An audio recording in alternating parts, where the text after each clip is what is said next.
கனமழையால் முல்லை பெரியாறு அணையின் நீர்மட்டம் 138 அடியாக உயர்ந்த நிலையில் அணையிலிருந்து வினாடிக்கு 1078 கனஅடி வீதம் நீர் திறந்து விடப்படுகிறது.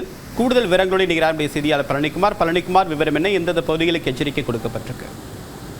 நிச்சயமாக தேவப்பிரியன், அதாவது மேற்கு தொடர்ச்சி ஒட்டியுள்ள தேனி மாவட்டத்தில் நேற்று இரவு முழுவதும் விடிய கனமழை கொட்டி தீர்த்தது. இதன் தொடர்ச்சியாக தான் கேரளாவில் உள்ள மேற்கு தொடர்ச்சி மலைப்பகுதிகளிலும் பெய்த கனமழை காரணமாக முல்லை பெரியாறு அணைக்கு நேற்று இரவு ஏறக்குறைய 40,000 கன அடி நீர்வரத்து ஏற்பட்டது.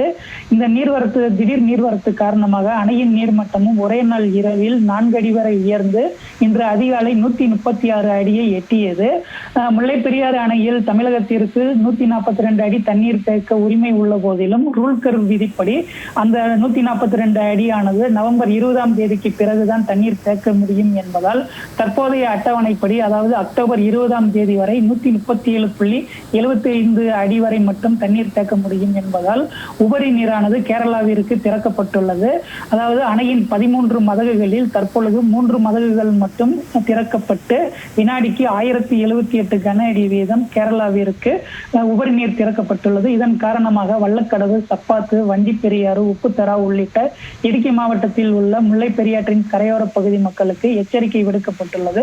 தொடர்ந்து அணையின் நீர்வரத்திற்கு ஏற்ப உபரி நீர் வெளியேற்றத்தின் அளவும் அதிகரிக்கக்கூடும் என்பதால் கேரளாவில் உள்ள இடுக்கியில் உள்ள முல்லை பெரியாற்றின் கரையோர பகுதி மக்கள் எச்சரிக்கையாக இருக்கும்படி தமிழ்நாடு நீர்வளத்துறை மற்றும் இடுக்கி நிர்வாகம் அறிவுறுத்தியுள்ளது. தேவப்பிரியன்.